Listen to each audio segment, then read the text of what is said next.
Hello and welcome to the Just for Gamers video game podcast.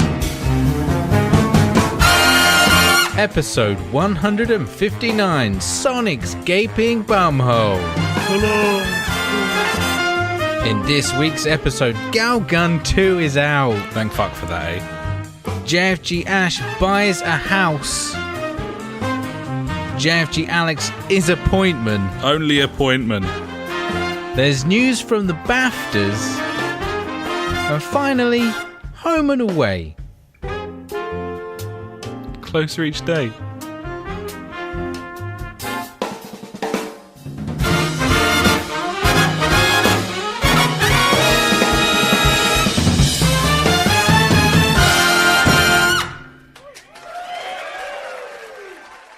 Hello and welcome to the JfG podcast. This is episode 159. My name is Alex and I'm joined as ever by my very good friend Ash. Hey buddy, how are you doing this week? Hey buddy, as always, feeling good on a Wednesday. Yeah, sparkling thoughts give me the hope to go on. Indeed. Oh, Absolutely. and I've just tested all three of our chats in the live stream because, you know, we stream this live every Wednesday around about 8:30. If you want to get involved, we're on YouTube, Twitch, Mixer.com. Getting it in there early, mate, you know. And the chat is live. Just saying. Mixer.com, aka beam.fucking-pro, buddy. Is that the one that you're referring to there? Yeah, so if you're feeling lonely on a Wednesday evening, playing some games, and you want to listen to us talk shit, you know.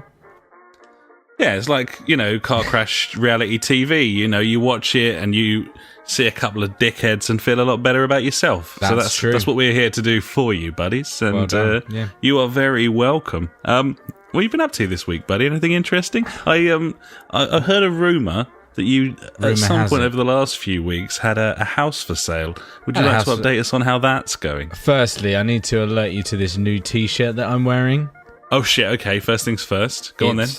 It's kind of red/pink. Okay. On the front says Super Mario. Right. I'm like, that's cool. On the back, big old mushroom says Power Up. I was like, that's a nice t-shirt. I didn't buy it.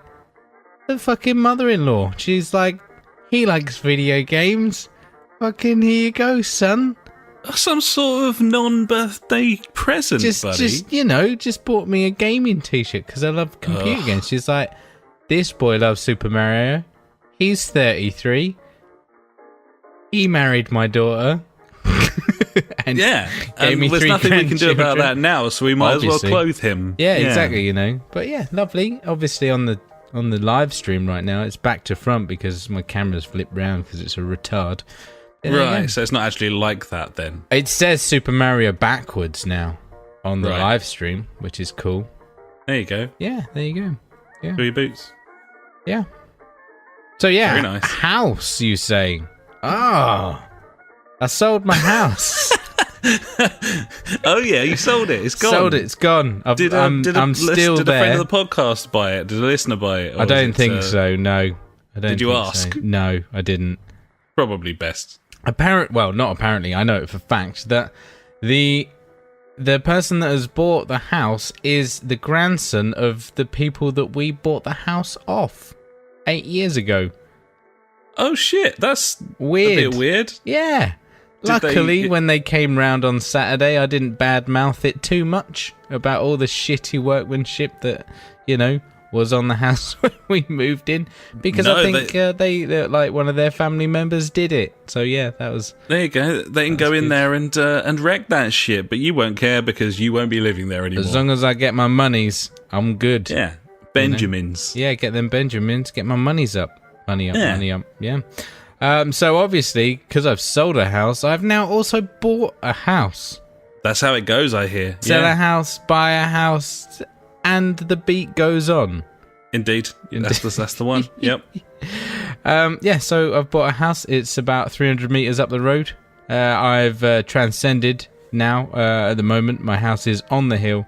I've moved to the top of the hill, buddy. Oh, the hierarchy. Exactly, you know. I'm that much better than everyone below me now. It's important to be able to literally look down from your abode, buddy, and Exactly. sort of just sit on your back porch chewing an ear of corn in a three-piece suit. Yeah. And just sort of say, it's good to own land. Good to own and land. You can just look down on the peasants. It's beautiful, buddy. Yeah, so bought a house. I'm looking forward to paying more money a month off on my mortgage. That's going to be fun. Yay, Part and good parcel. times. Yeah, but hey-ho. Patio-wise, buddy, where are we with that? It's a small patio, but, Right. we might have to rectify that at some point. We'll Room see. for improvement, perhaps? There's room for improvement, indeed. But And a I whole don't lot know. of chat, therefore. Maybe, but there's some other developments that need to happen on the house before I tackle the obviously the idea of extending the patio. Right. There has to be some kind of garage conversion, which I'm looking forward to. Oh yeah, we're gonna. Who puts a fucking garage in a house? I know your parents' house has got that, but still. What do you mean in a house? It's in the house. The garage is in the house. I don't understand. That is more room for the house. Like, why would you put a car in a house? Are you saying you disagree with garages that are attached to the building? No, that are inside the building. What's the difference? It's inside. That's like living area. I could be living in that space. But surely any garage that is attached to the house in any way is allegedly part of the house, by your logic. Then have a garage that isn't attached to that. It's a garage. It's not attached to that. It's out there somewhere. You got some funny ideas, my friend. I'm going to leave it at that. I just don't think that it's a good use of space. Okay. Okay. There you go. That's my thoughts. What are you going to use it for? My thoughts on garages. So if there was a millimetre gap between the house and the garage, That's fine. that's fine. Yeah.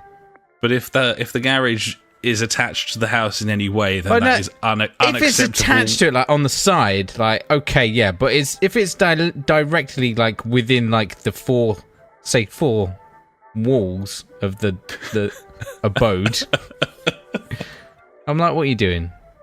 Okay. I just don't. I'm like, I could make that into a sauna / I don't know, cage fighting area. It could be an above-ground pool, which you can then drain and go into a basement secret area underneath. Perhaps. Exactly. Just saying. That'd be nice. That'd What are be you going to kinda do cool. for a garage, though, buddy? I've got a driveway for the car. Okay. That's where the cars stay. Okay. I like that idea. Fair play, buddy. Well, what are you going to do with your garage space, then? Well, I think we need to save that for later because I believe there's some kind of question in Street Beat. There certainly is, buddy, and indeed, I'm you know. very, very pleased that you're going to be able to answer that. I'm excited about it already. I'm looking forward to talking about garages again later.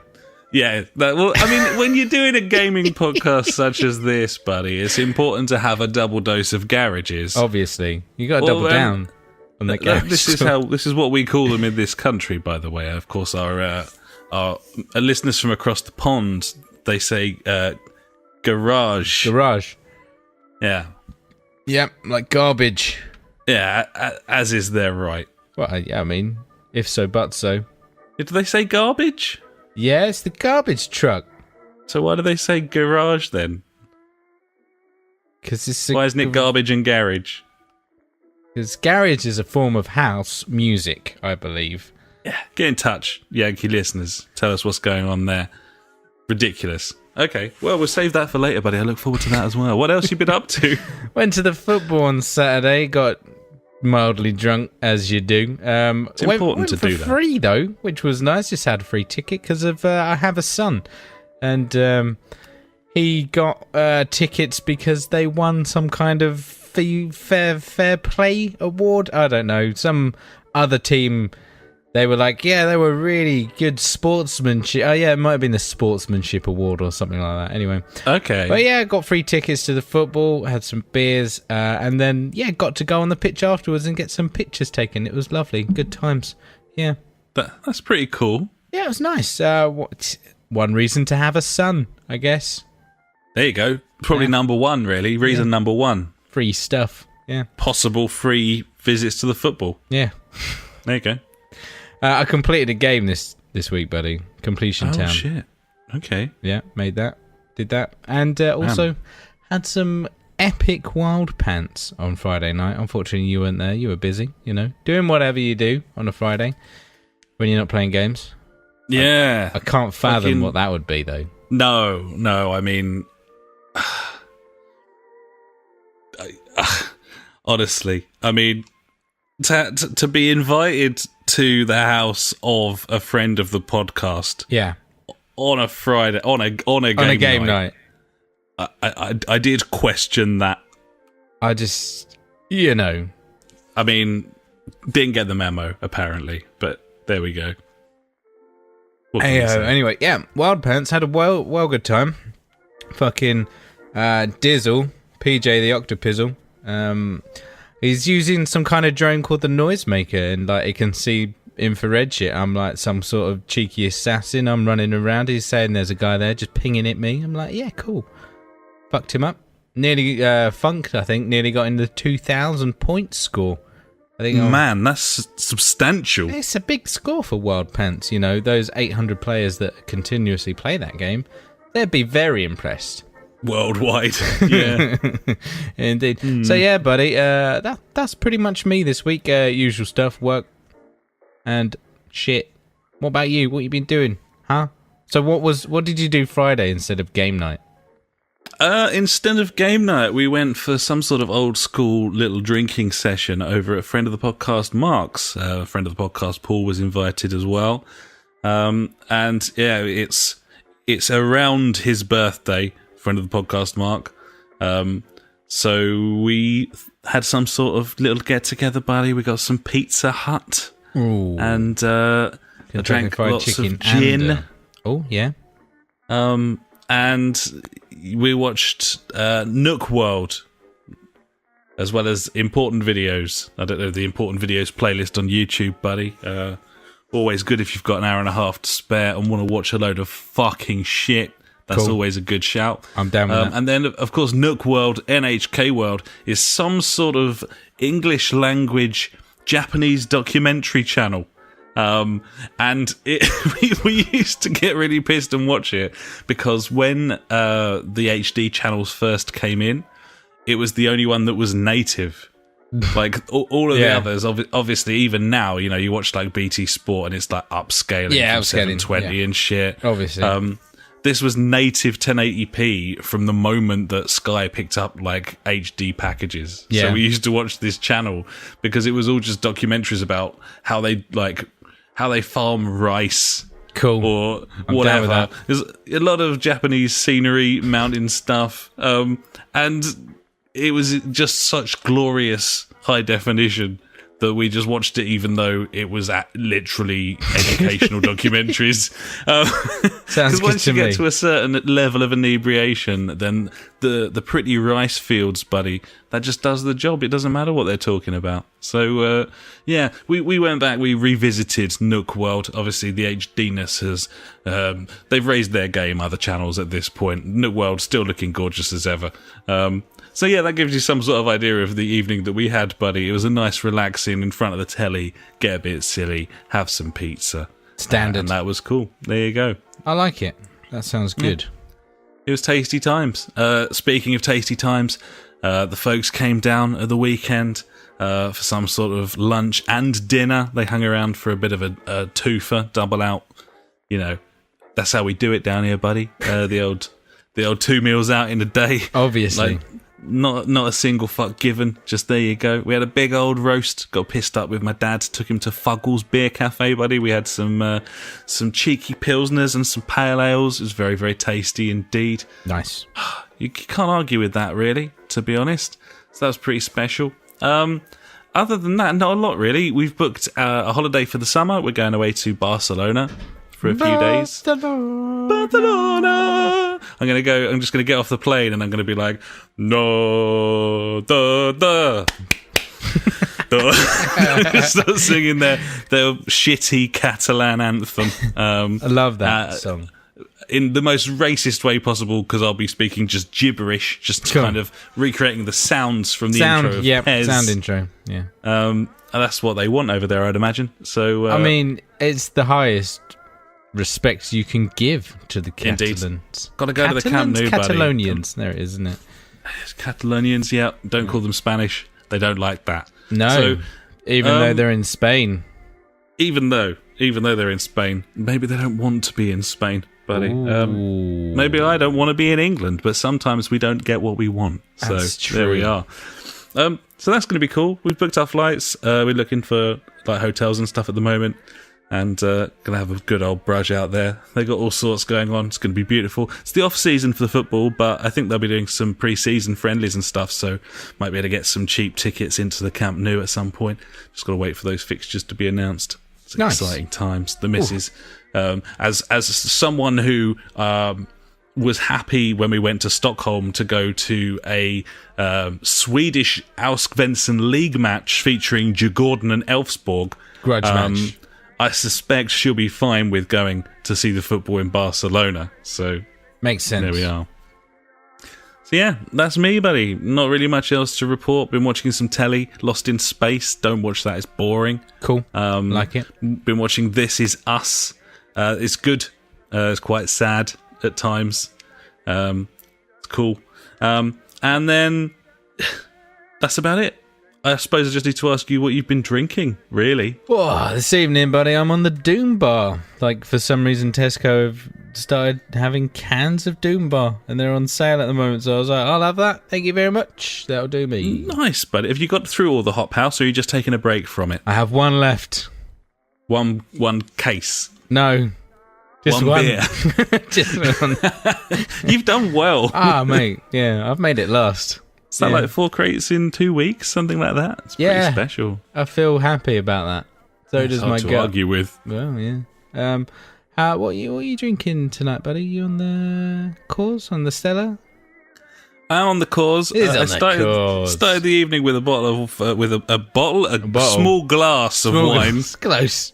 Same, you know. If I'd had a bottle of wine already, then I think you could say I'm doing particularly well. I think if you had a bottle of wine, we'd still be discussing garages. The garages, yeah, and pronunciation thereof. Obviously. No, I'm on the cause, buddy. The mountain is blue. Nice. Feeling rigid, and we should probably go and talk about what we've been playing.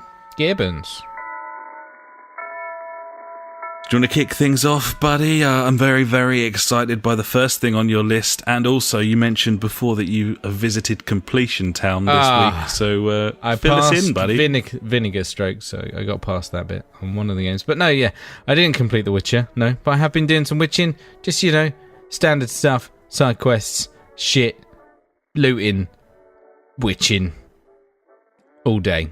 Loving it's an addictive fucking game. It's nice. I just pick it up, like, maybe one evening, I'm like, I don't know what to play, and I just be like, just put The Witcher on for a couple of hours and just mince about, I'm going to say. Yeah, mince. It's a cool world to be in. It's not like the nicest world. If you go to the towns and stuff, it's pretty horrible at times. Yeah. But the scenery and everything's pretty breathtaking, and, very, very cool. Great side quests in that game. Yeah. I completed a game that I went back to. This game's been out for a while. It's a remaster. Can you guess what it is yet? I mean, you can guess what it is yet because you can read it there. But yeah, that game is The Last of Us. I finished it finally after all of these years. Yeah, well, Who'd have thought it? What, 5 years? 2014 the remaster came out, I believe. Okay, 4 years then. Yeah. And shit the bed. Yeah, it's a good game, isn't it? It's alright.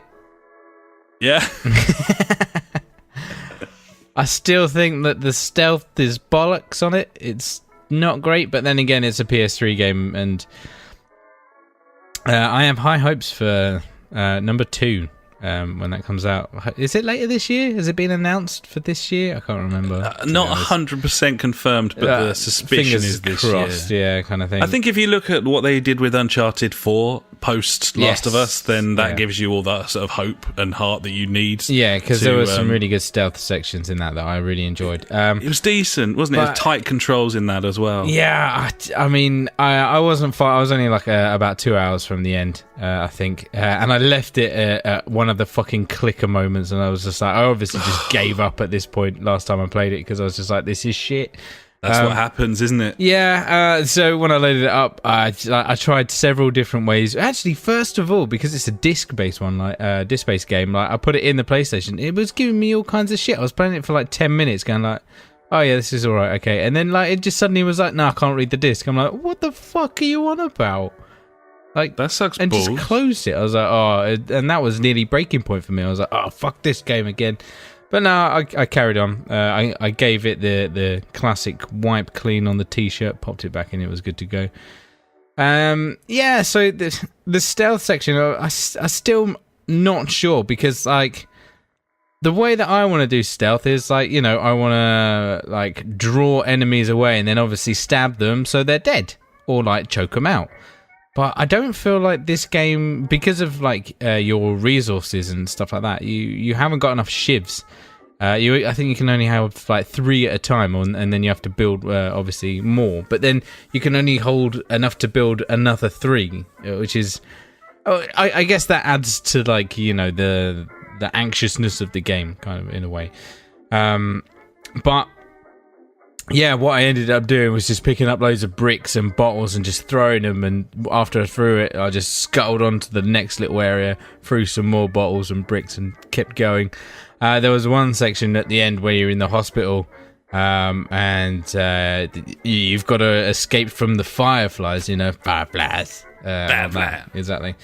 And yeah, I snuck around a few of them, and then there was like 4 of them in front of this door that I had to get to, and I was just like, oh fuck, I've got these smoke bombs that I've never used in this game, so I just chucked one of them, and they just like, oh my god, I couldn't see anything, so I was just like, fuck it, run for the door, and I just fucking ran past them. They're like, oh, wait there, and I'm like, nah mate, through the door, and obviously just put a chair up against it, and then they never saw me again.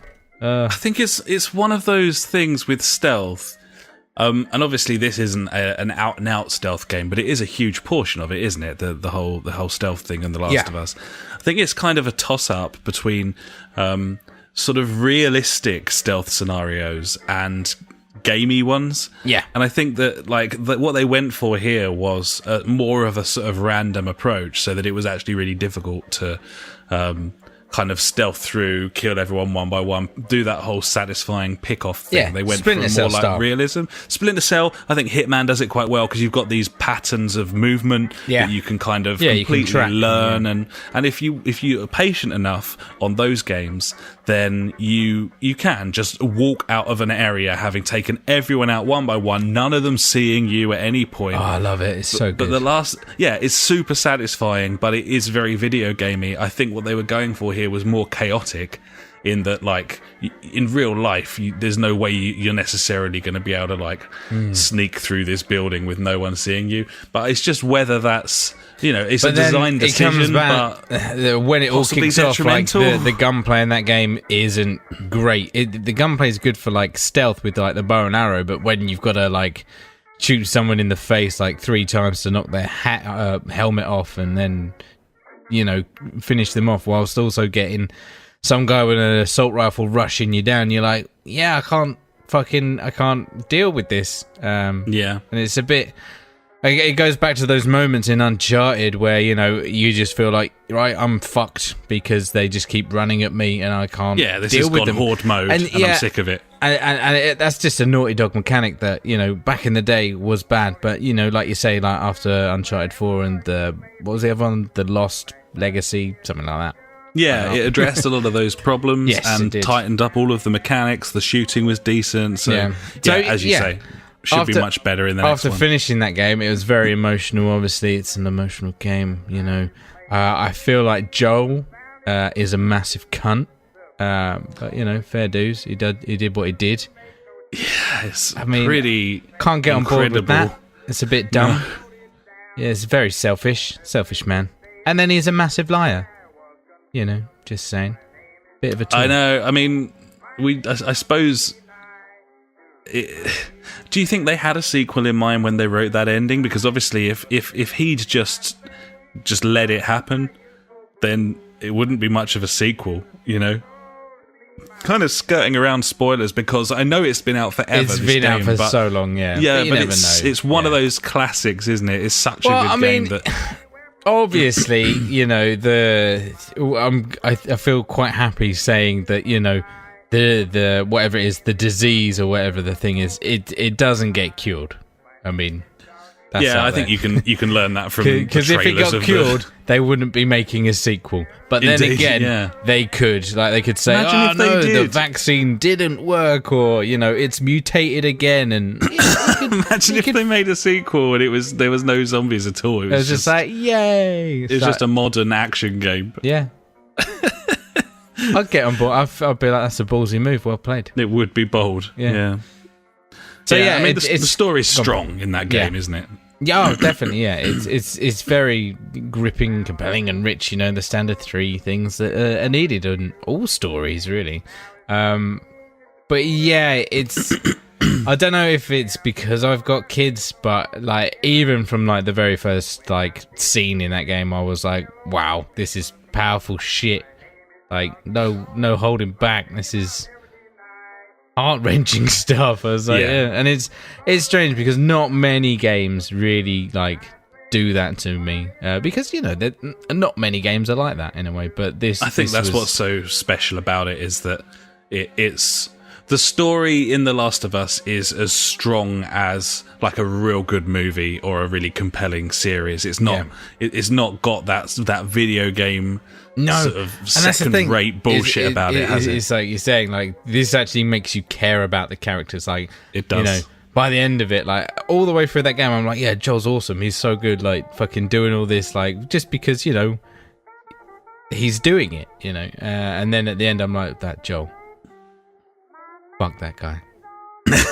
Brilliantly acted, fantastic scripts, definitely amazing production values, and it's still, because of the art style was so strong in the first place, it still looks really nice. That, like the remastered version it's been done really, really well, and it's once again it's interesting to see like how much further they've developed, like as you know, as a level design as well, when you compare Uncharted 4 back to The Last of Us, because The Last of Us is very like one direction. You can't really, there's only one way of doing this, and that's what you have to do. Whereas I remember talking about, like, when we did the Uncharted 4 spoiler cast, I was saying like, this is a game where, like, you know, it's linear, but I feel like I have multiple choices on how I get from A to B, or like A to C. I can go all different ways, kind of things, which once again, it's another thing to look forward to in the next Last of Us, which is, man, the next game could be open world.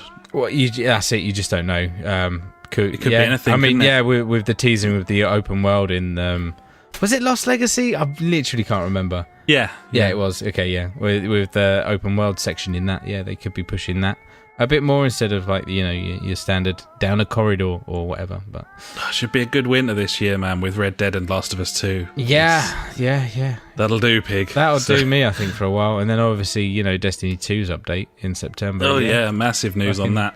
Can't wait. Yeah, very exciting. Yeah, I know. Anything else you've been up to this week, buddy? I played some F1, which you're going to talk about in a bit, because you've also played that, but I played it on a fucking controller, and my advice is don't do that, because it's shit. Yeah, I did actually play it on a controller this week as well, when the morning after the night before with old friend of the podcast, Mark, he's got F1 and he was just cooking up some bacon, so I thought I'd have a little race around Bahrain. Be a cunt. Man, it's just quite boring, isn't it? Oh, no, it's so twitchy, and I don't know, like, after... I'm trying. We must have had these steering wheels for a couple of years now. Yeah, easily. And, you know, like, I don't know, I just can't imagine playing, like, a simulation racing game. I could do arcade, because, you know, that's just fun. But, yeah, I couldn't play, like, a simulation racing game without my steering wheel and pedal set up now, which is a bit, like, I don't know if it's a bit, like, you know, hooty tooty la di da kind of thing. It's like, oh, I don't think so. No, I mean, once you've forked out and you know how good that experience is and you've paid for it, then yeah, I mean, I think it might have been the first time for me as well that I had played on a controller. since I got the wheel, but the acceleration, the braking, like the steering, it just all feels wrong in a strange kind of way now. I think the thing for me, it feels stupid that it's a sim. Once you've played it on a wheel, a simulation, so then it feels dumb on a controller because it's supposed to be this sim game and you're just sitting there with a pad and it just feels silly. Yeah, to me, I completely understand. Yeah, and that's all I really wanted to say about that. You know, fair play. It's a bit weird. So yeah, what you been playing, buddy, this week? F1 to start off with. Just fancied a bit of Wheeltown. Obviously, I missed Wheeltown on game night, and I usually get a bit of a hankering after that. So I decided to get the old wheel out, and Funk joined me, and then Pete popped on, and you popped on, and we played some F1. And I actually we played that on a game night a little while ago, and didn't have a great time really in comparison to Project Cars. But there is something quite cool about that game, and one of the big things about it is the sense of speed is far more than on any other racing game. Like, you feel like you're going so fast. Yeah. And yeah, like I it's quite satisfying, like dialing it in and starting to like pop the laps in and stuff. I think you could also make it far more interesting by turning off some of the assists. Like, I think overall we've probably got too many assists on. Like, we only really like lose it or crash if we hit into each other or like fuck it up in terms of not braking in time and stuff. But yeah, I could see that. As a simulation, I think we might enjoy it a little bit more if we did dial down that sort of traction control and made life a tiny bit more tricky for ourselves, especially when we're playing just like 4 or 5 of us to the grid and we're all human players. Yeah, especially when you get rid of the AI, then yeah, it could be. But then again, you know, sometimes when you start tweaking with that stuff, you're like, well, I'm just not having fun anymore. Yeah, it's getting that balance. Especially on a game night, you don't really want to be taxed too heavily, do you? So it's getting that mixture of entertainment and realism and finding a nice bit in between, I guess. I was going to go for sandwich, but that doesn't really work. It's not an easy game with the assists and everything on, but making it a tiny bit more challenging might be worth a go. Either way, it's a cool game, but I must say that it does chug at times. Like, poor frame drops and stuff, and the V-Sync issues are so prominent. It's lovely. Project Cars, talk about the detail around the track, it's pretty low, but fucking much rather that. I'd rather, once again, it's that whole thing of like, I'd much rather have 60 frames and it look worse than have this like absolutely astoundingly good looking game and, you know, have it run at 30 or below. It's just, yeah. Yeah, absolutely agree. So, that was fun. The other bit of racing that I've done this week is some VR racing. I went back to GT Sport with its time trial mode now. I've been kind of working my way around the Nürburgring in sort of sections, just kind of trying to get quicker and quicker. That's a hell of a lot of fun, man, especially on a track that obviously we know it well, but clearly haven't learnt it because it's so long. It's like 140 turns or something. It's really great playing that game, and I think Drive Club possibly more feature rich and interesting from a VR standpoint. Obviously you've got like full grids of cars, both offline and online, but I do think GT Sport just feels better. Obviously it's like 4 years newer, so that's going to have some sort of bearing. Drive Club was, in development long before the console came out, so it was, it's supposed to be a launch title. You'd expect it to be showing its age a little bit now. Yeah, exactly. But yeah, that game is really fun, that GT Sports, and I'm hoping that they're really strong in terms of adding and stuff to this game, almost in a sort of games as a service kind of fashion, buddy. Like it, yeah. And that has meant that you never really know from month to month what you're going to get, but they just keep piling the content on. I feel like most businesses, sadly, would be selling this, but every month a new patch comes out. It's like 10 new cars. They've added 3 new circuits with different multiple configurations, like in the last 2 months alone. It's it just gets better and better as a package, and as the price of the game reduces more and more, so possibly worth picking up if you were on the fence beforehand. It's a good one. Yeah. So the one that I've been playing most of, buddy, this is the only other game I've been playing this week, but I've played several hours of it now. Really enjoying it. And that is the LA Noire remaster, the PS4 remaster. I really like this game. It's got such a mood to it. You feel like you're really sort of involved. Like the missus is really enjoying it as well. It does the era so well. Like I find the exchanges between characters, like the script's good and the acting's good, but the exchanges between characters feels a little bit wooden. Like they didn't quite nobble the sort of flow of conversation quite right. I think I mentioned that about the first sort of hour or so when I was playing it. But what they say and the way that it works, the script's quite funny. There's a load of people in it who are like proper arseholes. It does a great job of making you hate them. And yeah, it's just really just cool. And also it's a game that you can really relax while you're playing. Like, you'll have the odd, like, car chase and shootout, but it's that sort of cover-based GTA stuff. It's not, like, run around and up and down, left, right, jumpy or anything like that. It's pretty slow. The whole thing's quite slow-paced. It feels a bit more sort of interactive story than video game a lot of the time.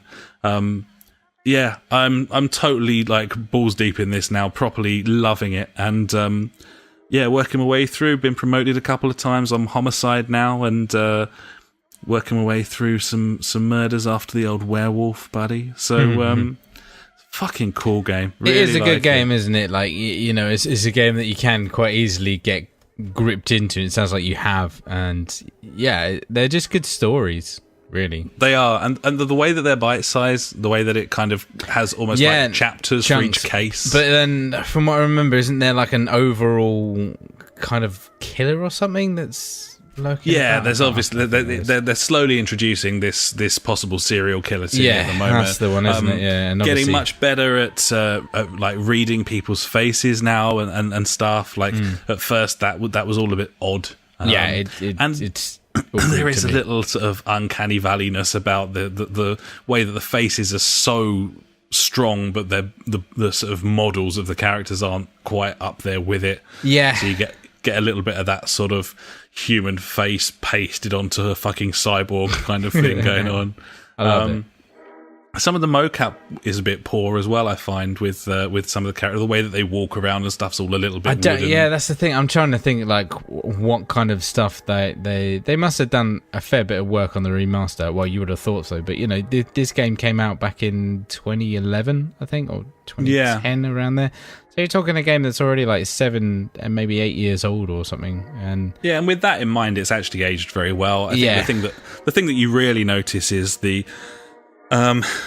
like the lack of stuff in the world. Like it's the whole thing. Like, traffic wise, you're pretty decent, but in terms of like the way that all the buildings are kind of spaced out and people walking around and stuff, it's a little sparse just because of the limitations of the time. But yeah, it's a fantastic game. 15 quid well spent. If you can pick this up at a low price, buddies, and you didn't get to it on the previous gen, then highly recommend that you get stuck into this.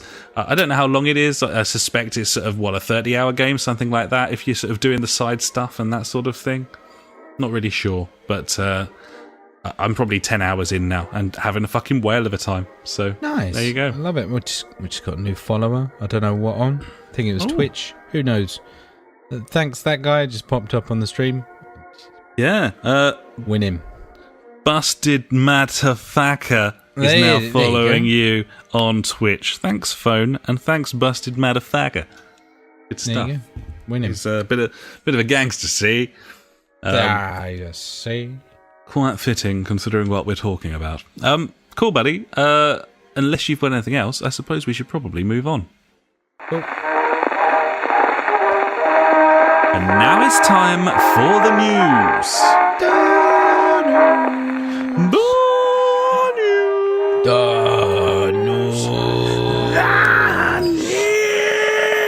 Fucking news. All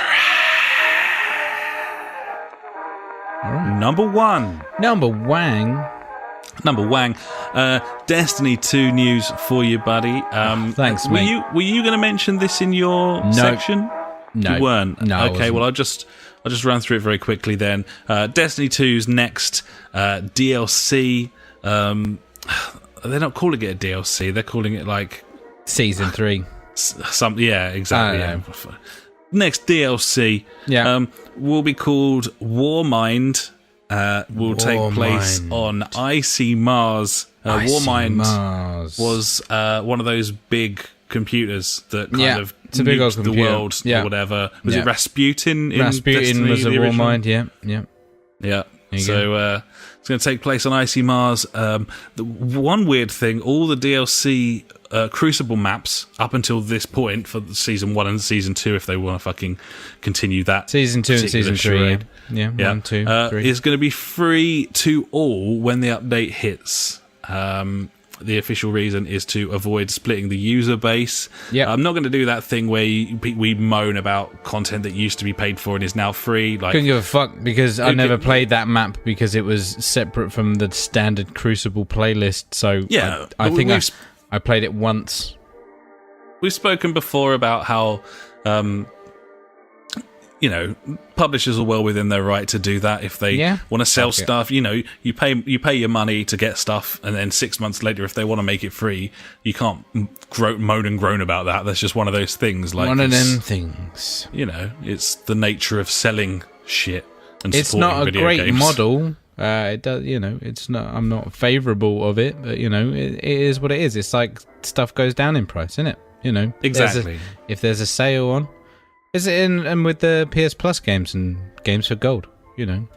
Gibbons. Suddenly you have to. They're free, and then you've bought them already. And now that they're like churning out some decent-ish games, like Trackmania and stuff, and Bloodborne the other month. It's like, yeah, well, we've already got them. Oh well, like we paid for the fact that we wanted it there and then. Exactly. That's just the way it goes. Yeah. The official reason for the DLC thing is to avoid splitting the user base. Because no one's playing it anymore. I was going to say that next. I did wonder if perhaps they are struggling for certainly Crucible players at this point. More than likely, buddy. I would say so. Their numbers are, definitely down compared to Destiny 1, I'd say. It's not looking good. Everyone's playing Fortnite, aren't they? So, everyone's playing Fortnite, because that's a great game. There it is. Yeah. Anyway, there you go. Warmind. Is this... Are we clear of our season pass now, or do we get this for free? Yeah, we get this. Right, okay. Enjoy that. I think I deleted Destiny 2 the other day. Oh, well. Ran out of room. That will happen. Oh, well. There we go. Are you going to play this? Yeah, of course I will. I'll play all of it. It's going to be sweet. Are the dads excited at all, or is it kind of just been like, man, we're not playing it now, we'll play it when there's content, now there is, so we will, kind of thing? Yeah, at the moment, that's kind of where it is. I think at the moment, like, there's going to be a whole load of new shit, like, to chase, new items to get, new outfits to wear, that's what games are these days. It's super cool. Yeah. Well, fair play. I'm sure you'll be able to tell us a little bit about that in the coming weeks when it comes out. Sweet, buddy. Number 2 from me, Blizzard continues to roll out patches for Warcraft 3 for some reason. The latest patch is out for Warcraft 3, buddy. Obviously. Is it a 13-year-old game now? 14-year-old? Something like that? Yeah, sure. I'll find out for you with a Google. 16 this year. 16. There you go. Fair enough. Great game. It's a fantastic game. It's a fantastic game that can now be played in widescreen. That was the new patch. It also bookends the UI, so it doesn't get stretched on either side, but the actual game runs native widescreen. Of course, you could already do that by opening the config file in Notepad from the install folder. Handy. And it would come up with the default resolution, with like 640 by 480 or whatever. And if you just typed in 1920 by 1080 into that box, then it would run in widescreen. So there you go. But now you can do it natively from the menu. The update also increases lobby sizes to 24 players. That sounds chaotic to me. There are still big old rumours of a remaster bubbling away here. This was something that they kind of did with StarCraft, where they suddenly started releasing the odd patch for the old one, kind of gathered a bit of interest with minimal effort on their part, and then, boom, pumped out a remaster, which did really well, sales-wise. If Warcraft 3 came out, a remastered version of it, then I think lots of people would buy it. I would like to say I really don't think it needs a remaster. That the art style and everything, and the fact that you can run it in sort of 4K if you want to.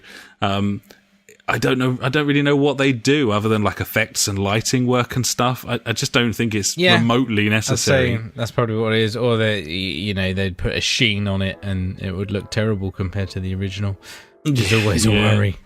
I guess that they could upgrade the maps, the textures on the maps and stuff, because even though they did look good, but you could polish them up a bit, Yeah, you could really up-res those textures, so that would probably be quite nice. I must say, I really would like an RTS on the console. I'd love an RTS, mate. It'd be awesome. When we had Halo Wars on the Xbox, that was so cool. Yeah, it was a really decent RTS made for consoles, and there isn't really anything like that on the PS4, which is kind of frustrating. So I know. So it is a shame. I don't think if this did come out as a remaster, I don't think that it would come to consoles though, unfortunately. No, I wouldn't have thought so. No, I don't know why they'd bother, really. So, there you go. True. Oh well. Either way, there you go. Warcraft 3, fucking cool game. Next, Donkey Kong champion Billy Mitchell's record-breaking scores have been wiped from leaderboards, the record books, and so on. He's been debunked. He's been debunked because the records are only legitimate when played on the official arcade cabinet. Mitchell has been accused of setting a lot of his records on an emulator, and this was finally... I'm not going to say confirmed, because there's still some of this is kind of up in the air, but it sounds near as confirmed by a company, Twin Galaxies, who were looking into this sort of data stuff from old video games. They're a research firm. They looked into the records. They found that his scores basically aren't possible on an original arcade machine, so he couldn't possibly have been making records on one. So yeah, probably rumbled. He's actually come out and released a statement saying that there's going to be like a full package of evidence that him and his team are putting together as we speak, proving he did everything by the book. And he says this evidence will be available soon and nothing will be withheld. But it's hard to argue with the findings. I don't know if anyone cares about this, but I think the reason it's so interesting is because of that movie that kind of a lot of people have seen. Yeah, lots of people have seen that. It was a really interesting documentary, wasn't it? I know you've seen it before.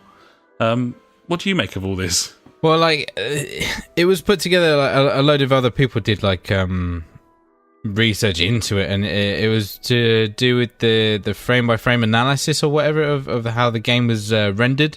The way it's rendered, it can't be done on a native motherboard. That was the whole reason of it being all debunked. I don't think it was the scores, in fact. The score isn't possible. The score he got isn't possible on an original machine. It may well be because of the way that the frames operate. But he's not even the highest scorer. I'm sure there's someone higher than him. I think he was 5th, wasn't he? Or 4th? I don't know. From what I remember, anyway. Okay. So people within that community delved into it further and further. And then I believe, how you said that he had people on his own team working for him, to debunk, the debunking. Yeah, they actually came up with the evidence that actually was oh no, he is using MAME emulation here. I remember. I'm pretty sure I read this. I can't remember where now though. I'm desperately trying to find it, but yeah. I know he's got the perfect score in Pac-Man, but on Donkey Kong, no, it was all. I'm sure he was 5th or something in the scoreboards. Anyway, I think it's funny. It's funny that everyone's kind of that anyone cares, I suppose, to a degree. But then he became quite famous, a bit of a cult hero. Yeah, I mean that's probably kind of why it took more of a mainstream because of who he is. But yeah, that community of like, you know, high scorers from like retro games and even like games today. I mean, like it's a big deal, isn't it? And Twin Galaxies goes all the way back to like the beginning of competitive gaming, really, doesn't it? Yeah, very much so. But yeah, he's couldn't have happened to a nicer guy, I guess, really. Yeah. The statement off of the Twin Galaxies forum, just to try and sort of vaguely clarify that we sort of know what we're talking about. The current original arcade Donkey Kong score performances of 1,047,200 from the King of Kong tape and 1,050,200. On the technical basis of a demonstrated impossibility of original unmodified Donkey Kong arcade hardware to produce specific board transition images shown in the videotaped recordings. So yeah, the footage was analysed to the point where you could just tell, and they did, and that's what's happened. So, interesting. Unlucky that guy. Yeah, probably made a hell of a lot of money off of that over the years. Maybe doesn't care. So. Seemed like a bit of a strange guy. I watched his little retort today on YouTube. It was quite odd. Worth having a look. But yeah, there you go. Looks a little bit like what's the guy, the singer? Nick Cave. He looks a bit like Nick Cave. Yeah, I can see it. Yeah. Anyway, there you go. Obviously, we'll keep you posted on the important developments of historical Donkey Kong scores as we get more news on them, buddies. But for now, we'll move on to the BAFTAs, which happened last week. And we got some winners. And I suppose the big winner, buddy, was Ninja Theory's Hellblade Senua's Sacrifice. Picked up 5 BAFTAs: Fucking Artistic loads, Achievement, mate. Yeah, it was Audio crazy. Achievement, Best British Game, Game Beyond Entertainment, and the Melina Jurgens won the Best Performance for her role as Senua. That is a game that neither of us have played at this point. It certainly makes me want to. And I'm not saying being mental. Yeah, I mean, the BAFTAs have handed out awards to some bullshit in the past, so I'm not saying that's necessarily it, but having watched a lot of footage and sort of background stuff, it really does make me want to play that, so I think we're going to have to keep an eye. I suppose it might not go into a sale for a while now, having...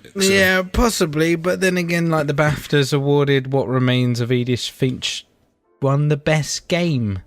It's another game I haven't played. But I'm pretty sure I wouldn't say that's the best game. I don't know. I could be wrong. I mean, some of the games that came up in the other categories, and I'm thinking Super Mario Odyssey won Game Design and Family Game.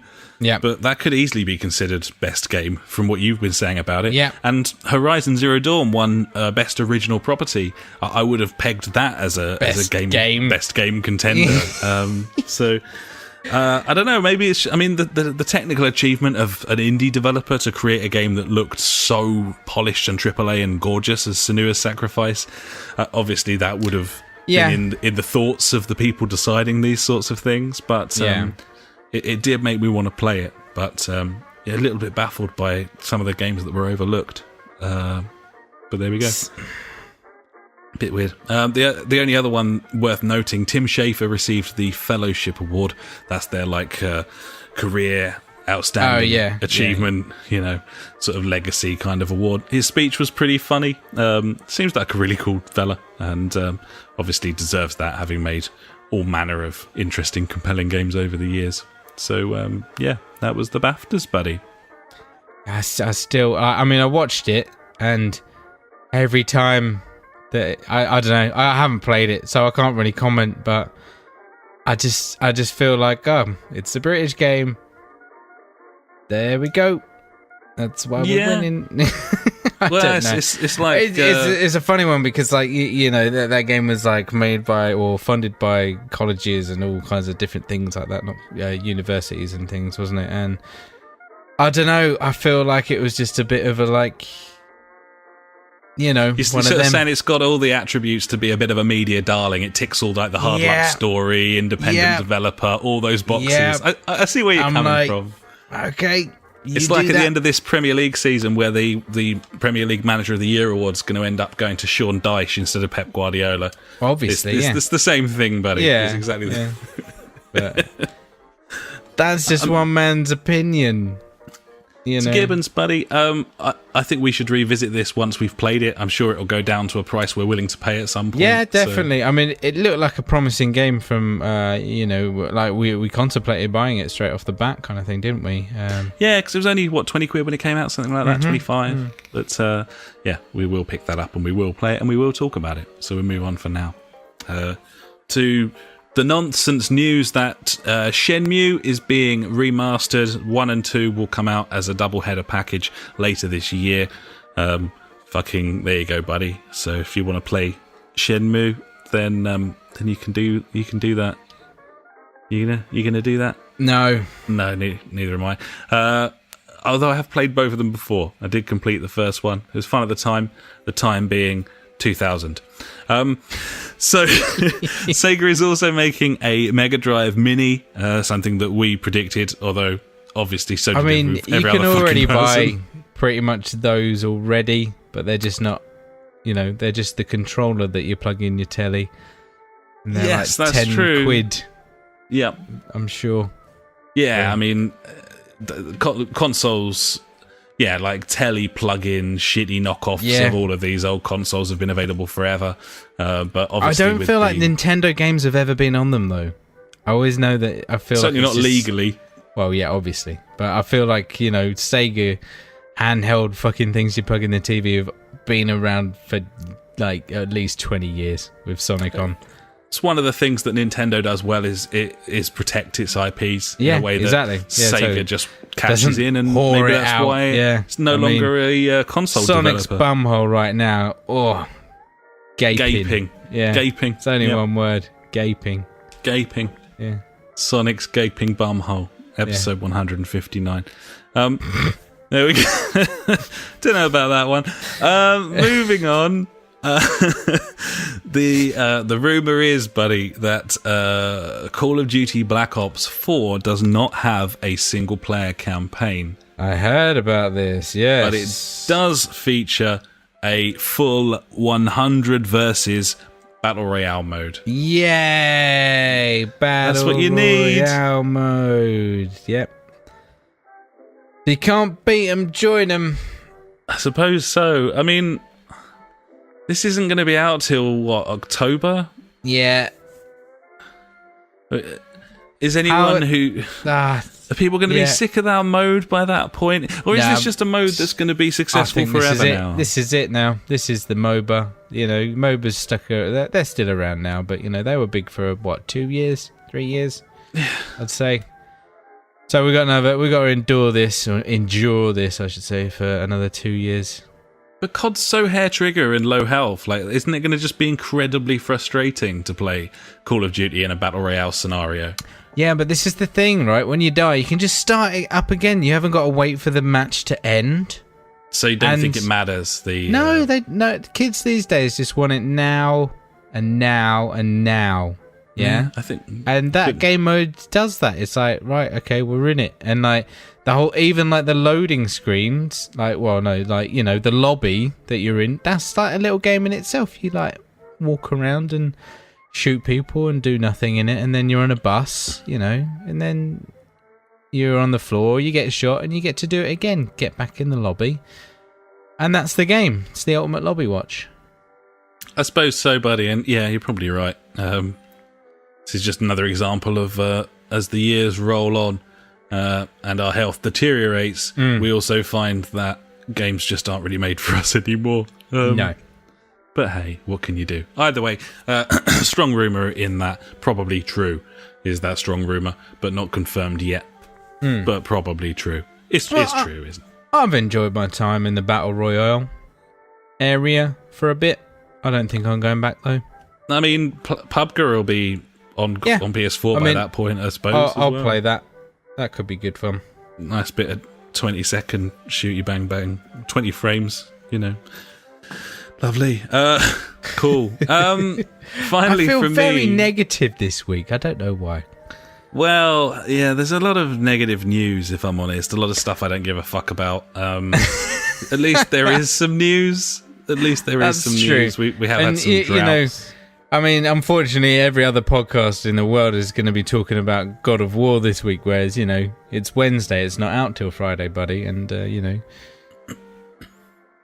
well, I guess we'll pick that up this weekend. I don't know. We're going to buy that. Okay. We have to buy that game. If you haven't clocked the reviews, buddies, of God of War, it's the highest rated game on the PS4. It's reviewed almost tens across the board. Obviously, that you don't trust reviews completely, but when it's sitting on 96 on Metacritic from over 100 reviews, it's probably quite a good game. It's not a bad game, I'd say that. I have to play it now. It's reviewed so brilliantly. It's been a while since we've bought something. Yeah, we can rip the shit out of it and be like, these guys are cunts, don't believe them. This game's wank. Yeah, or it might be good. We will pick that up, and we will probably be talking about it next week, and I'm looking forward to that. Yeah, me too, buddy. Anyway. Last bit of news from me, buddy, before I hand over to you, is the unfortunate news that PES is set to lose its UEFA licenses after this year's Champions League final. This was it's been running for 10 years now, I think it is, or this is the 9th year or the 10th year. Konami says that they won't be renewing the license. They did originally have a deal to extend it for 3 years. That was only a year ago. So whether that deal's been cancelled or it's hard to work out whether Konami decided it wasn't worth the money anymore, or maybe EA came in with a massive offer and it turned the heads of those at UEFA. I'm not sure exactly what's happened, but either way, that license will be gone at the end of this game. Not a massive deal, really. I don't think. If you're a PES player, then you patch your game every year anyway, and really you don't give a fuck. No one really cares, I don't think, about the intro movie to the Champions League or the Europa League, as long as you've got all the right team names and kits, which you're still going to be able to get because I patched over the Champions League content. Yeah, exactly. But I mean, fuck it, yeah. It takes like a week for someone to painstakingly put that together and then offer it as a free download. At which point you can make the game look as authentic as you like. So diehard PES fans won't care. I think it will affect possible converts and newcomers as it loses yet another license. Yeah, I guess so. Yeah, you're right. But they're slowly taking over the Premier League team by team, buddy. Yeah, they're buying them a team at a time. They've kind of found a way around it like that. And who knows? Maybe they'll buy 10 Prem teams in place of the money they were going to spend on this license. That'd be money well spent. So, yeah, exactly. But yeah, representatives from Konami say they will explore other areas in which they can work together with UEFA. I don't know what that means. Probably nothing. Well, there we go. Nothing. So yeah, that's my news, buddy. I think it's probably time to hand over to you for my favourite section, and I'm sure the listeners as well, and that would be Ash's News Favourite Things of the Week. If you like news but hate information, you have found the right place. Ash's News Favourite Thing of the Week. Cheers, buddy. Right. Yeah, not a lot this week. Wave Race, that classic N64 game, could be coming to the Switch, or like a new Wave Race, I should say, not a remastered one or anything. There just isn't enough jet ski games in the world. Agreed, 100%. This is just good news for me as a Switch owner, and therefore now you know. Nintendo, rumour has it, actually it's not a rumour, they confirm they're making a new system. Okay. What? Nothing, that's it. I mean, it would be fucking weird if they weren't trying to make a new system. I'd be like, no, we're done. Switch is it. We're done. Yeah, but when did the Switch come out? A year ago, but I mean, like, is it like? I just found that weird. Like, it was a BBC interview after the BAFTA Awards. Blah blah. Nintendo constantly works on hardware, so we have been doing research and development. So you may see the new system sometime in the future. It's like, well, of course you will. Like, duh. Like, I don't know. But this was news, and I thought it was, people needed to know that game companies hardware manufacturers, they're making new stuff, buddy. I mean, yeah, I agree. It's a bit weird to highlight it as news. Obviously, Nintendo will make a new console with the success of this one, but it is a little odd, probably, I would say, for them to be talking about. Well, they're going to be doing. Do you think they're going to do like the 3DS with the Switch and like upgrade it every now and again? Every year. I think that's two? more likely based on the fact that they're already talking about it. Yeah. Yeah, I think so. I think it might be more of a modular-based thing now. You've bought your Switch. You've already got some Joy-Cons, so all you need is the new upgraded screen or whatever, and save yourself £80 and buy it without the Joy-Cons or whatever. You never know. Maybe. Yeah, that'd be cool. I'd like that. It would make more sense. What else have we got? Let's have a look. We've done that. We've had that one. We've had Billy Mitchell and his hot sauce. Oh, yeah, this... I'm not really too sure about this, but I'm guessing this kind of is more for the guys across the pond right now. FTC, is that to do with the UK, or is that America, the FTC? I think it's America, isn't it? Federal Trade Cunts. Yeah? Federal Trade Commission, independent agency of the United States government. There you go. That's the states. But yeah, they've warned console makers about warranty restrictions. So, obviously, if you need your console repaired, like the only legitimate way to do it is to get it sent back to the manufacturer and have them to do it officially. Well, the FTC is saying no, that's against the law. Like, people should still be able to get third-party parts in their consoles and still have their warranty intact, kind of thing. So, yeah, there you go. I thought that was... I don't know. That kind of makes a lot of sense to me, in a way, because, like, the whole warranty thing on consoles has always been a massive fucking deal. It's like, well, once you break that seal, buddy, you're totally fucked. But this is saying, like, no, that's against the law. You should be able to take it to whoever and get parts changed in and out and still have your warranty intact. I suppose the only concern would be that, who's looking in there? If some kid like opens up their console and butchers it, and then sends it off and as part of their warranty to get it fixed, that doesn't seem especially fair to me. Like, I kind of understand the whole point of the seal. It's the point that the console was put together by the people who are providing you with the warranty, and therefore, if you return it to them because there's a fault, then that's their fault.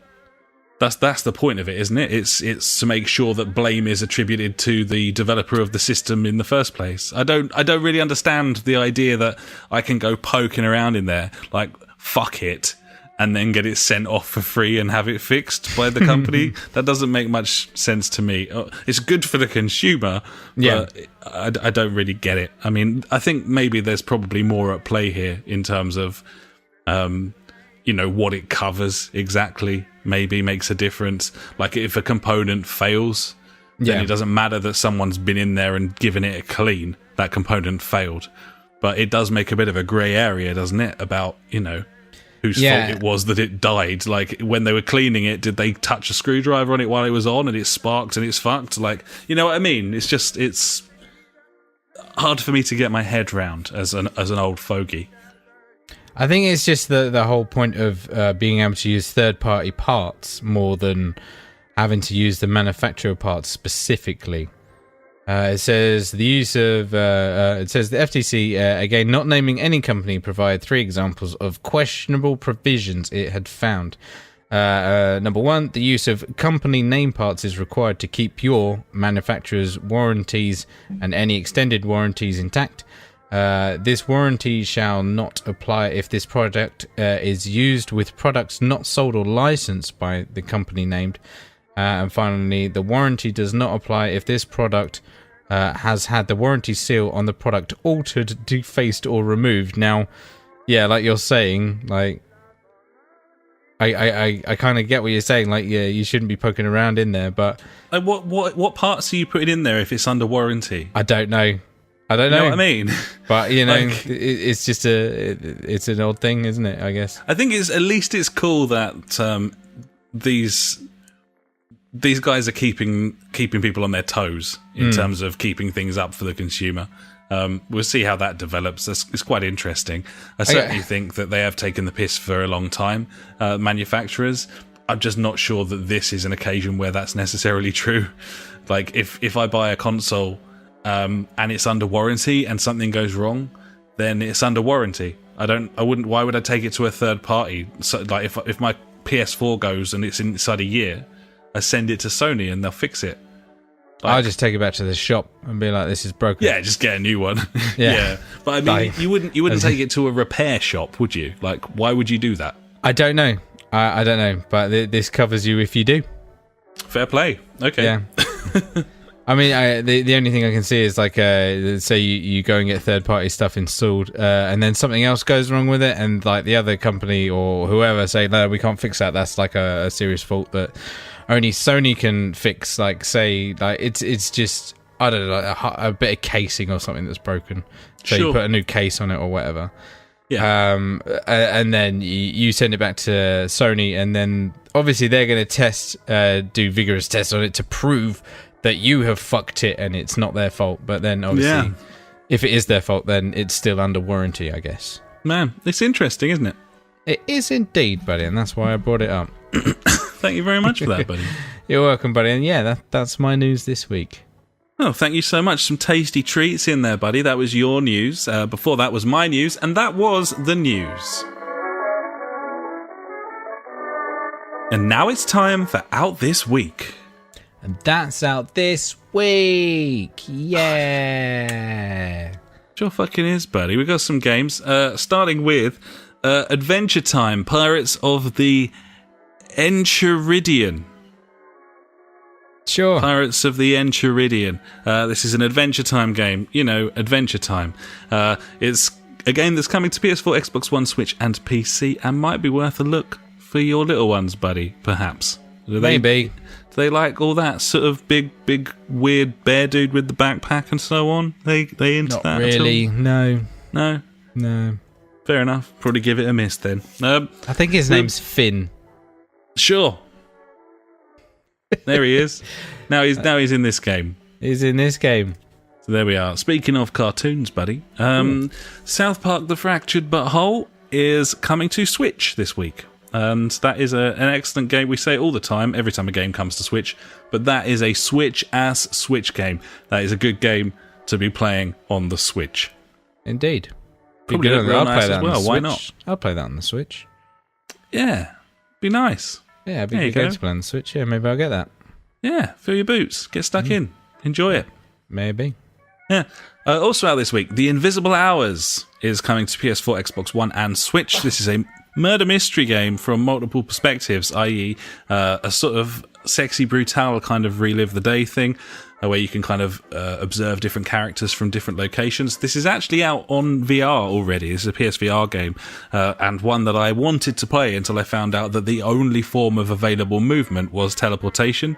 And I'm not interested in that, thanks, so didn't buy it. But it's been sort of retrofitted. I don't know if that will mean, now that they've made this a gamepad game, that will be some sort of patch for the VR version of it so that you can walk around, because I would buy it then. I'll probably keep an eye on that, to be honest. But it's quite an interesting little game, so there you go. Yeah. Another good Switch game as well there. Yeah. Switch. Yep. Yeah. It's all coming to Switch, buddy. It's very successful. Don't know if you're aware. Oh, I've heard about this console. Also, this week we have a game called Frostpunk, which is coming to PC. This is Sounds good. It's a post-apocalyptic city builder Okay. from 11-Bit Studios, who made This War of Mine, which was quite a cool kind of 2D survival game. A little bit scary. You couldn't see it stuff. wasn't. You didn't like it? I didn't like it one bit. I thought it was quite a cool concept. This is kind of like a city builder where you build in kind of a big crater. Kratos. A big Kratos. Yeah, a big giant ass Kratos. You build your city on Kratos. Right on his fucking head. Right on his bald head. On his bald fucking head. It's Christopher Judge just banging away at you all the time, like, indeed, all the time over and over as you put down, I don't know, a bowling alley or... oh, yeah, obviously, retro bowling alley. Stadium. Yeah. Post-apocalyptic bowling alley. Yeah. That's coming out this week. Finally out this week, buddy. Galgun 2, GAL space GUN 2, which I've watched a video of. And let me tell you, buddy, Galgun 2 is a JRPG game in which you have a literal love gun. Which you fire at Japanese schoolgirls to make them orgasm. Fucking... what a game. There you go. Fresh from your pigeon dating simulator, buddy. Maybe you want to pick up Galgun 2. Yeah, I mean, that just sounds like the best game I've ever heard of. Obviously, being an RPG, there must be like different unlockable trees and things, so maybe different attachments for this literal love gun you speak of. I'm sure it's hugely involved, buddy, in that regard. Yeah. One of the most cringing videos I think I've ever watched in my life, the trailer to this game. Yeah, I have to watch it now. It's just, it's beyond me that there are portions of the globe in which this is considered, not even acceptable is the word, just like profitable in any way. Like the idea that anyone would want this, I find that kind of a little upsetting in terms of humanity in general. But that's just me, buddy. What do I know? Yeah, this is, I love this. He's looking forward to it. I mean, I just don't really know what is this? Yeah. How is this acceptable? I just don't know. Drink it in, buddy. There it is. Apparently it's coming to the Switch as well. Good one for the kids. Good one for the kids on the Switch. There you go, buddy. Good one to play on the train. I'm sure you won't draw any attention. No headphones. Just, yeah. Yeah, it's all good. Just have those Japanese girls screaming for more love gun. More love gun. While they flash their pants. It's a metaphorical masterpiece, buddy. That's what it is. Very subtle in its themes, I mean, they've got the boob wiggle down with the motion of it. It looks realistic to me. I can comfortably say that's probably the first thing they did. I don't know. Maybe the pants. I don't know. The pants or the love gun. Or the love... I mean, there's just so much to that game. Very special indeed. And you'll be delighted to hear, ladies and gentlemen, you can pick that up this week along with everything else I just mentioned, and that was out this week. And now it's time for Fuckwit Corner. Fuckwit Corner with funk. Fuckwit Corner with funk.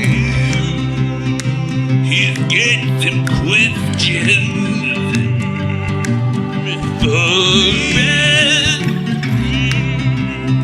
Funk.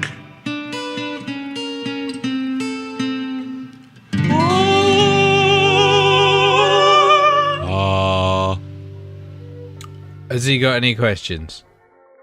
Funk's got some bits and bobs for us, buddy. And you sound very excited to hear it, so here we go. Sorry, I'm off my game this evening. I'm such a cunt. You've been bold. You've been kind of felled somewhat like by Galgun 2. Just watching that has just like destroyed my soul, I think. And I haven't got anything left. Let me just finish this entire pint of beer and then I'll be back. Here's Funk this week, thankfully without any questions about Galgun 2, love guns, pigeon dating sims, or Japanese girls' knickers. Funk says the following. Yeah. the whole games as a service thing, I struggle with it because I want to play games like Titanfall and Wild Pants for as long as possible, but I also want to play new games more often too. That's kind of the big debate. That's the conundrum. Yeah. I know, right? Yeah. I like playing games a lot, but I also like playing new games. I love to win the game of buying games, you know. Massive fan. It could easily be argued that playing the games that you buy for longer is better value from a consumer standpoint. True. But buying more games mean you have more games. Yeah, and that makes me happy. So there's the constant conundrum. But Funk says this, isn't PES games as a service? They've changed the way the ordinary club teams play against the My Clubs. A couple of times now, they seem to tinker with it fairly often. It's not the game we bought in October, that's for sure, and I find myself less likely to turn it on for a good time because it's so hit and miss. It's basically unplayable in terms of a guaranteed good time, by which I mean even slightly fair.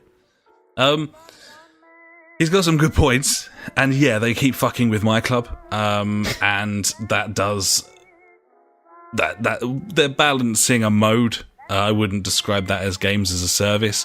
What I would say about the My Club mode is it is inherently unfair.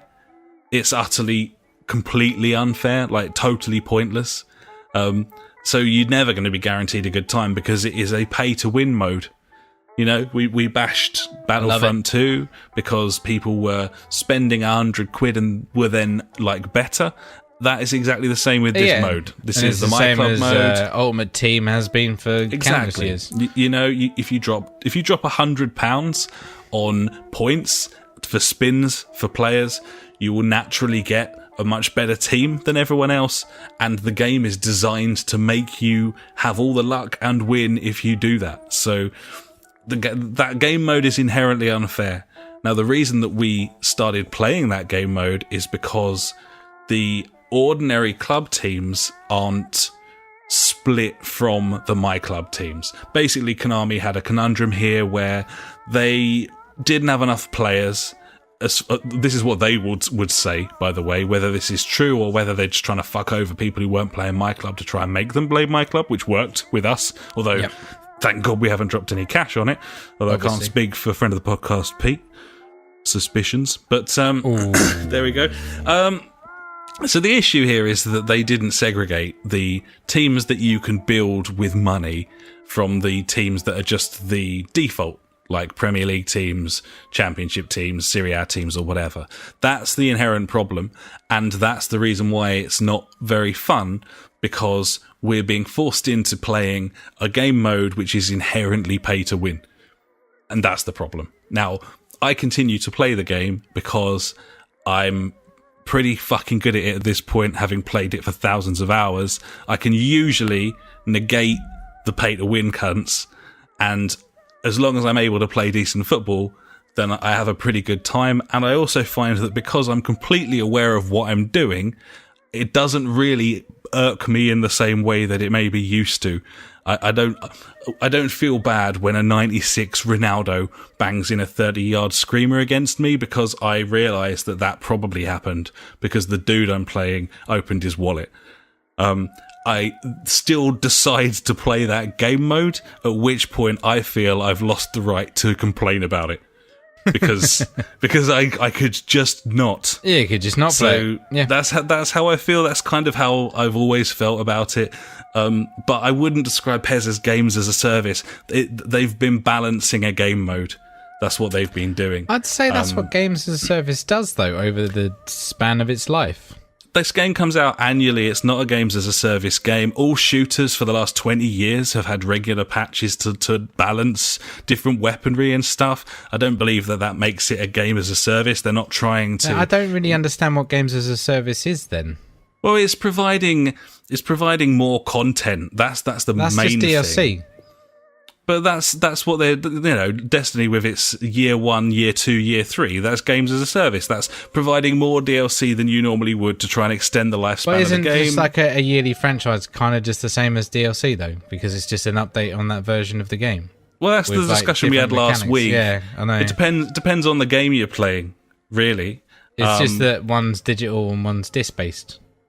No, well, I think that a lot of games that come out each year aren't as similar in design as, you know, each year a new COD comes out. It's got whole new graphics. It's a totally different game. Yeah. Yeah. And you know, sports games, I think there is, you could play devil's advocate and suggest that they've kind of been a little bit games as a service-y forever, you know, since like FIFA 96, I suppose. Yeah. When everything went sort of 3D, they're bringing out very similar products every year with updated kits. So I suppose maybe that was the birth of games as a service.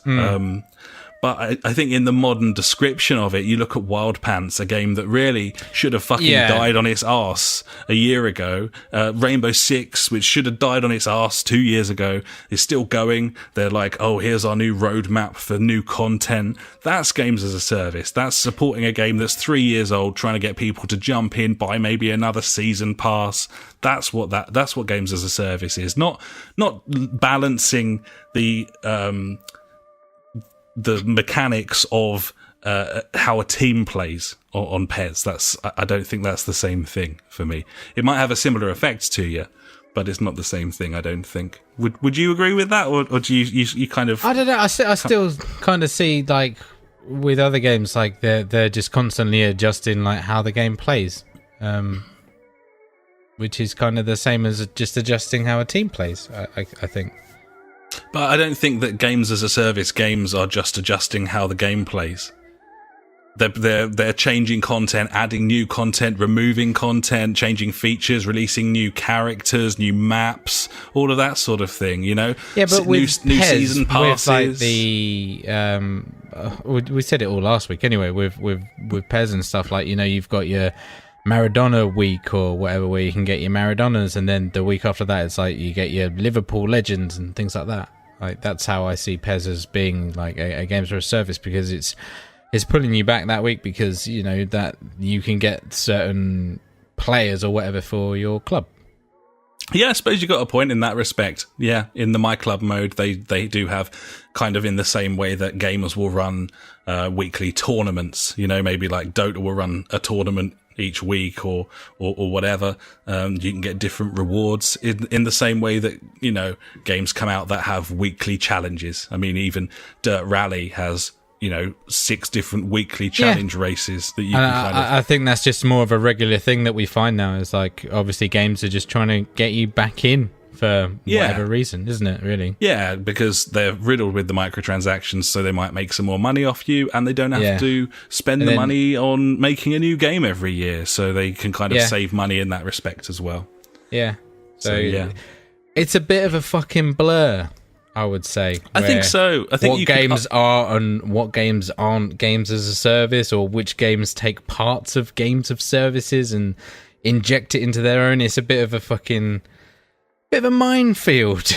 I think you're right. Like, there's mechanics of it, there's aspects of it in almost everything now, but not in the same way as you know, something like, well, Ubisoft are the ones that are really doing this proper at the moment, and Bungie with Destiny, or Epic and all that lot. Like, and I suppose GTA Online is another example where you know, like, fucking that game's been going for what, 5 years now, and like keep bringing just out constantly changing it and doing all kinds of things. So I don't know. I like single player, I like multiplayer, I like everything. I like it all, buddy. I just don't want to get fucked over. Gibbons and Funk feels the same, and he's got plenty of good points there. Like, he's absolutely right. It is unplayable if you want a guaranteed good time, because you aren't guaranteed a good time if you're playing that game mode. You are guaranteed a good time if you just play your Master League or just play against your friends. Well, that's it, isn't it? Yeah. Like, and that's the thing. Like, you can't bash this entire game for this one pay-to-win game mode that's trying to emulate a pay-to-win mechanic in FIFA that's been there for, you know, like, they're bullshit modes. We started playing it because we enjoyed playing the co-op mode, 3v3s. Yeah. But it's been engineered. And then, the only way to win at the game was to have your own team, but then obviously they've changed that now. So now they've changed it, so if you play as bog standard Real Madrid, then you're more powerful than any team you can put together. So well, there you go. Yeah, it's just balanced bullshit all the time.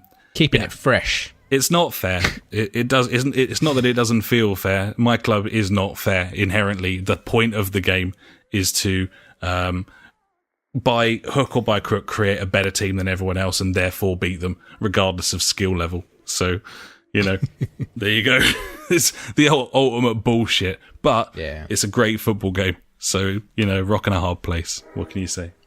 Funk's got a little bit more for us. He says this: I wouldn't consider myself a shooter fan particularly, but it feels like at least you might stumble upon a semi-level playing field. Oh, what is it? Games as a service game kind of thing.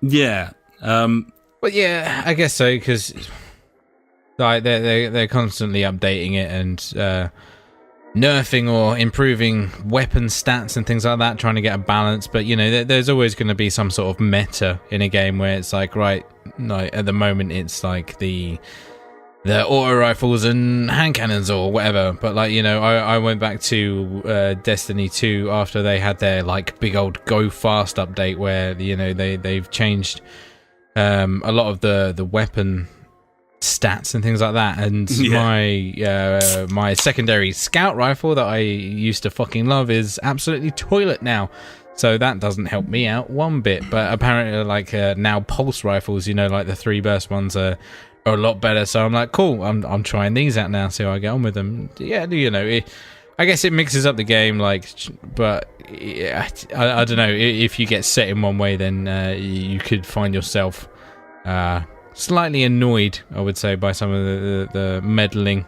If you play a game for say 200 hours one way, and then they change it, and then that way that you used to play it is kind of null and void now. I think that's one of the big things I have a problem with. Absolutely. And it's tough, but it just comes down to, once again, if it's a good game, you'll stick with it and you enjoy it. Yeah, that's why I keep playing pairs. Yeah, exactly. Even though it's not fair, the mode I'm playing, it's a really good game, and I mostly enjoy playing it.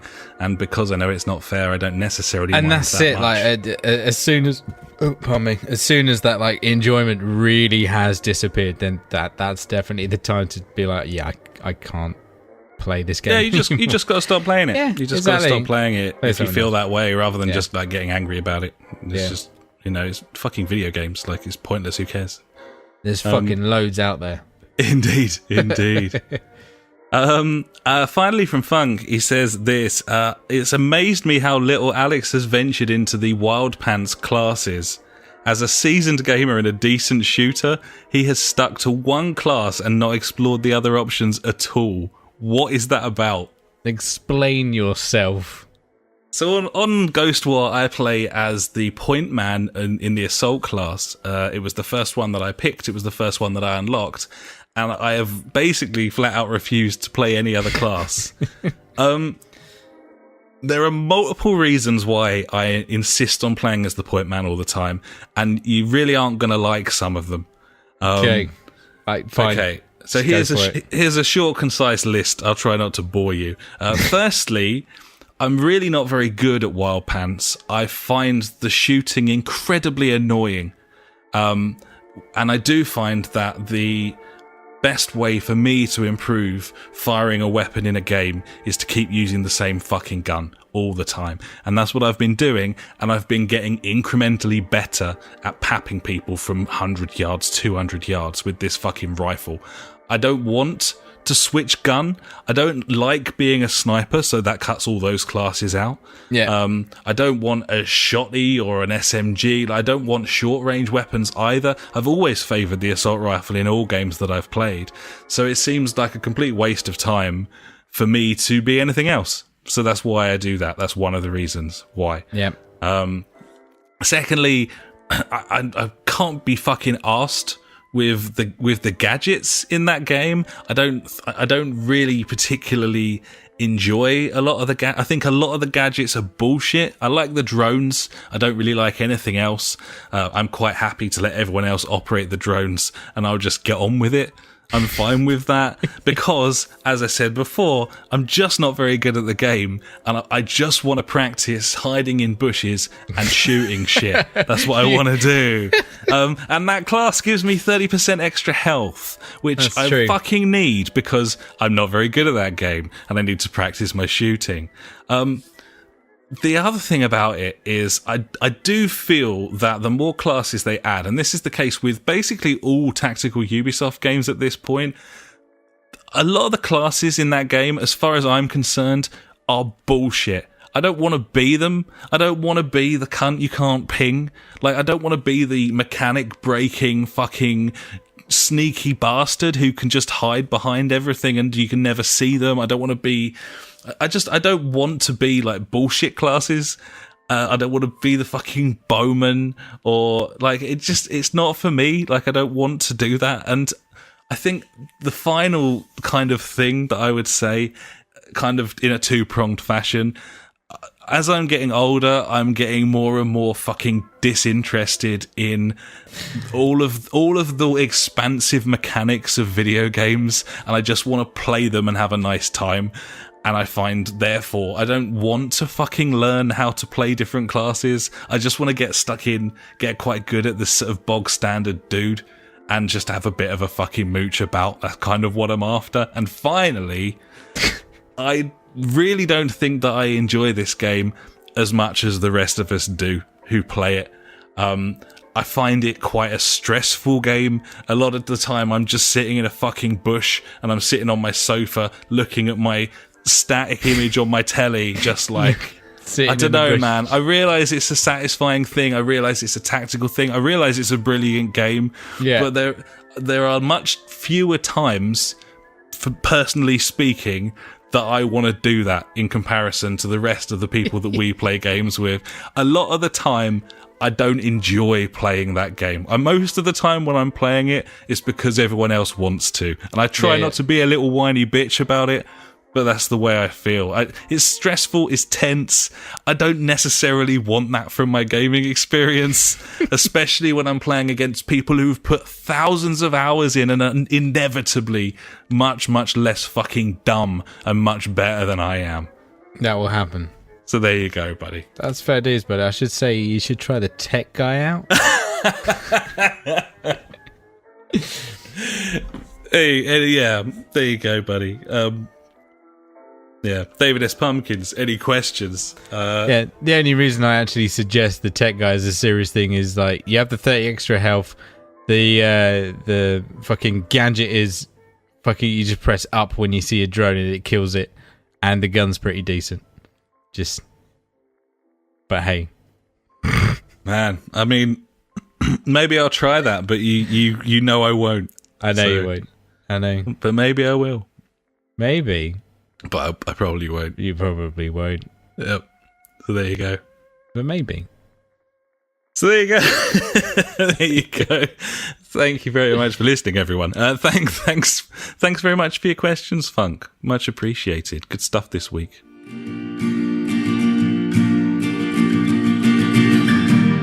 Every week we end the show with questions and comments sent in by you.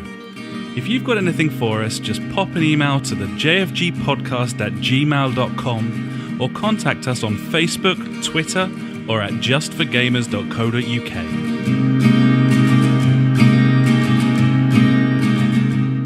And now it's time for JfG Street Beat. You got a question we want to know. Street Beat. Facebook, Twitter, we're on them all. So hit us up and be on the show. Street Beat. The JfG Street Beat. Street Beat. We want to know. Get on the show. Get on the show. PJ's got on the show. PJ's on the show. And I've been waiting for this basically since minute one when we were talking about garages before, buddy. Yeah, PJ, garage or garage. Obviously, PJ's well aware that you've got your new digs and you're going to be moving in and making changes and so on. And he's quite interested. PJ says, what are Ash's plans, gaming setup-wise, when he is in his new gaff? It's a good question. Yeah, I'll be in the garage. You'll be in the garage? Yeah, the converted garage, because there's no need for a garage in a house. It just doesn't make sense to me. Right, yeah. So what are your plans, buddy? I mean, you're moving out from under the stairs into at least a car-sized room. So car-sized room, yeah, pretty much. Small car-sized room. So, there's like the kitchen and garage or garage is at the front of the house. So I'm like, well, let's get rid of the garage and make that a really big, large kitchen diner, and then we'll make another room in there at the front of the house for me. I'll have my own specific gaming room / office, which isn't going to be an office because it's just going to be for gaming. It's going to be sweet. That's so exciting. I'm very aroused, buddy. It's like my own fucking special gaming room, and the beauty of it is it's right next to the kitchen where the beer is, and there's going to be a downstairs toilet, so I won't have to go piss in the garden, which is good news for me. That is great news. And my neighbours. You can get some sort of like little mini fridge in there next to your desk or something as well, maybe. Who knows? Kid it out. Fucking anything could happen. So yeah, I'll have a big old telly on the wall, maybe some sort of sound bar. I'll have my PC in there as well. Comfy chair, maybe some rich smelling leather-bound books, who knows? Yeah. Footstool, definitely having a footstool. A Wheeltown in there all ready to go. Wheeltown will be in there, yeah. So yeah, that's gonna be it. I'll have my own little room. So it'll be an upgrade from fucking under the stairs, buddy, which would be nice. You're still always going to be a wizard to me, though, buddy. Thanks, buddy. So yeah, there you go. Well, thank you very much. Cheers for that question, Pizzle. So I think that'll about do us, buddy, for episode 159, which we haven't quite decided the name of yet. We could have Garage or Garage, or we could have Sonic's Gaping Bumhole. I'm not sure which side of that we're going to come down on. I don't know yet still. It's been a good show, buddy. There's some solid debating this week. Same as last week, actually. Maybe we're getting kind of old and serious. Is that happening? I just think there's nothing to talk about, so we've got to talk about the same thing over and over again. Just fabricating our own fucking bullshit. Yeah, I mean, probably. At least we're not doing top 10s anymore, thank fuck. Yeah, we haven't done a quiz for a while. I kind of missed the quiz. That takes effort, though. You know, we have to prepare 5 questions at least. I know, yeah. I mean, I like this slapdash style that we just fucking rock up and just talk shit. Just turn up. Yeah. It's easy. Yeah. Well, I've enjoyed it. I suppose, what are we playing now? Would be my final... Games as a service. Games as a service. Yeah. Fortnite. Yeah, I'll get it downloading, buddy. It'll be done momentarily. Yeah. I get on that. We still haven't played Evolve, which I'm very upset about, by the way. I forgot we bought that. I'm still... I look at it every day. Luckily, it was the price of a Coke, so it's not the end of the world, but... Wow, yeah. I suppose we do need to play that, don't we, really? Well, I mean, there's point is playing it as less than a 5, because that was the whole reason we bought it. So, like, on those times when there's 5 people online. But there hasn't been 5 people online recently. No, it's been 4 weeks, I think, since we've had a full squad for a game night. But maybe this week, buddy, you never know. I fucking hope so. I'll be there. That's 2. I was trying to think of the song, like Home and Away theme song. You know we belong together. Yeah, that is it. We'll you be and there I, forever and ever. I'll be there as Baywatch. I'll be there. Oh yeah, but isn't there a bit in Home and Away where they go, "We'll be there" or something? I don't know. Who cares anyway? Just to know you'll be there. Oh, you'll be there. Hold there you go. In your arms. Yeah. Don't let me go. I want to stay forever. Closer each day. Home and Away. Thanks so much for listening, buddies. We might go and play Evolve now, but probably not. We'll probably just play fucking Pairs or something. I don't know. Who knows? Sounds good. But thanks for listening anyway. There are places on the internet in which you can find us. They include www.thejfgpodcast.co.uk, facebook.com/thejfgpodcast. Our Twitter handle is @thejfgpodcast, of course. You can find us on those video streaming sites that my colleague Ash, hello Ash, sup, mentioned at the start of the show. He said that we were on the old YouTube. We were also on twitch.tv/the JFG podcast, and you can find us on mixer.com as well as the JFG podcast, aka beam.fucking-pro. We are on Discord. You can find the link to that via our website, so come and get stuck in to the official JFG podcast chat. We're also on PS4 communities. If you've got one of those and want to get one of those, then... Oh yeah, Mel's been in there recently. We've forgotten about that. Oh yeah, no, he did. Posted something the other day, actually. Yeah, next week. We'll have that next week. Maybe the art of Mel Gibson's soul will make a return. My bad, Mel. That'd be tasty. So yeah, you can join us on there. Just search the JfG podcast in your community section on your PS4 and we will magically appear. We're on SoundCloud if you want to listen to an episode from 3,000 millennia ago. And we're also on Google Plus if that is how you choose to live your life. Just looked at the picture from Mel on the community. That's a treat for next week. Oh, very tasty indeed. Lovely stuff. Well, thanks so much, Mel. Yeah, we'll get stuck in on the art next week. Until then, thanks so much for listening, buddies. We'll catch you next time. I've been Alex. He has been Ash. Goodbye. Farewell.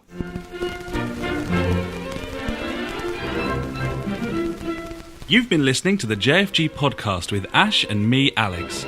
To find out more, head to www.justforgamers.co.uk, Facebook/the JfG podcast, or Twitter where we are at the JfG podcast. Episodes go live every Sunday, and if you could pop onto iTunes and write us a quick review, we would love every inch of you, even if you got old and fat. Thanks so much for listening, and we will catch you next time.